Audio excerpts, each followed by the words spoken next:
வணக்கம் அன்பர்களே, வாங்க இன்றைக்கி நாம் புளியோதரை பேஸ்ட் தயார் செய்கிறது எப்படின்னு பார்த்துக்கலாம். அதுக்கு நான் 2 டீஸ்பூன் தனியா எடுத்திருக்கேன், 1 டீஸ்பூன் மிளகு எடுத்திருக்கேன், 1.5 டீஸ்பூன் உளுத்தம்பருப்பு, 1 டீஸ்பூன் ஜீரகம், அரை டீஸ்பூன் தனியா இது வெந்தயம், 1.5 டீஸ்பூன் கடலைப்பருப்பு, 3 வரமிளகாய் எடுத்திருக்கேன். கடைசியாக நாம் வறுத்து முடிக்கிற அந்த ஸ்டேஜில் நாம் 2 ஸ்பூன் வெள்ளை எள்ளு எடுத்துக்கோங்க. இது எல்லாத்தையுமே நாம் பேனில் போட்டு நல்லா ஃப்ரை பண்ணணும். ஃப்ரை பண்ணிவிட்டு இதை நாம் பவுடராக அரைச்சி எடுத்துக்கணும். உங்கள் காட்டின பொருளெல்லாம் நான் பேனில் போட்டு இதை நான் ஃப்ரை பண்ணி எடுத்துக்கிறேன்.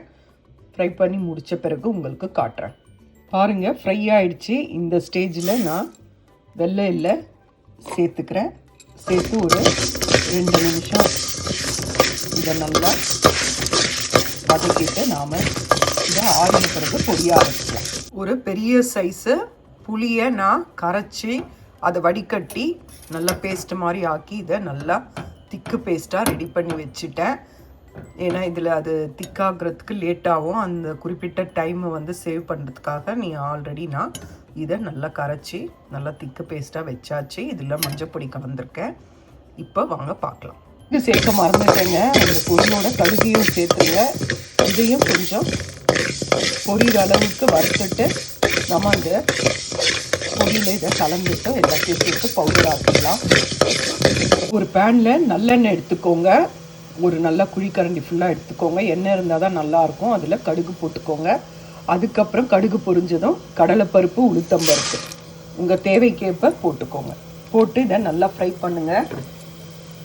நல்லா பொரிஞ்ச பிறகு இதில் நீங்கள் வேர்க்கடலையை சேர்க்கணும். வத்த வேர்க்கடலை இருந்தால் அப்புறம் சேருங்க.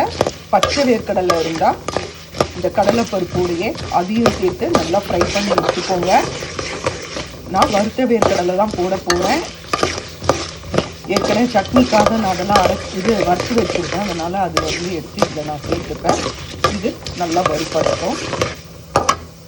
உங்கள் காரத்துக்கு ஏற்ற மாதிரி நான் ஒரு 5 பச்சை மிளகாய் எடுத்திருக்கேன். நல்லா ஒரு அரை துண்டு இஞ்சியை தோல் சீவி நல்லா குட்டி குட்டியாக நறுக்கி வச்சுருக்கேன். வேர்க்கடலை சேர்த்த உடனே நாம் இதையும் அதில் சேர்த்துடலாம்.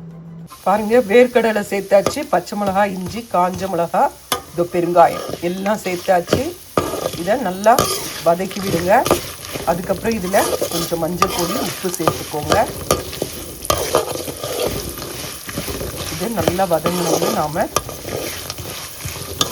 கறிவேப்பிலையை போடலாம். அதுக்கப்புறம் அந்த கரைச்சி வச்சுருக்க புளியையும் நாம் இதில் சேர்த்துடலாம். பாருங்கள், நான் மஞ்சள் பொடி சேர்த்தாச்சு, உப்பு சேர்த்தாச்சு. இதை நல்லா கலந்து விடுங்க. கலந்து விட்டோன்னே இப்போ நாம் இதில் கரைச்சி வச்சுருக்க புளி கரைசலை இதில் சேர்த்துடலாம்.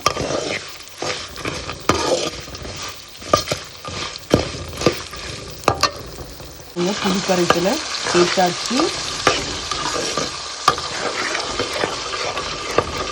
இதை நல்லா எண்ணெயில் மிக்ஸ் பண்ணி விடுங்க. அதுக்கப்புறம் உப்பு டேஸ்ட்டு பார்த்துக்கோங்க.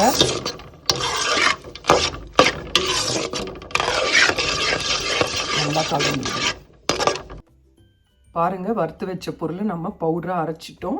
பாருங்கள், கொஞ்சம் பவுடரை தூவிடலாம். இன்னும் கொஞ்சம் பவுடரை எடுத்து வச்சிருக்கலாம். நம்ம ரைஸில் போடும்போது இதையும் கொஞ்சம் போட்டு நல்லா கலந்துக்கலாம். இதை நல்லா கலரிடுங்க. எண்ணெய் பத்தலைன்னா எண்ணெய் சேர்க்கணும். டேஸ்டெல்லாம் பார்த்துட்டு நல்லா கொதிக்கட்டும். எண்ணெய் பிரிஞ்சு வந்தோடனே நாம் இதை நிப்பாட்டிடலாம். அதுக்கப்புறமும் இருக்குங்க, இதோட அவ்வளோதான்ட்டு நினச்சிக்காதீங்க. அதுக்கு அடுத்த ப்ரொசீஜராக இருக்குது. 1 டேபிள் ஸ்பூன் வெல்லம் சேர்த்துருங்க. அப்போ தான் அது புளிப்பு, காரம், இனிப்பு எல்லாம் கலந்து சுவையாக இருக்கும். கலந்துட்டு நல்லா கொதிக்க வைங்க. நான் இன்னும் கொஞ்சம் இதில் எண்ணெய் சேர்க்க போகிறேன். பாருங்கள், சுவையான புளியோதரை பேஸ்ட் ரெடி. இதை நாம் செஞ்சு எடுத்து வச்சிட்டோன்னா சாதத்தை வேணும்போது வடிச்சிட்டு அதில் இதை போட்டு பிசைஞ்சு சாப்பிடலாம். இது கோவில் புளியோதரை.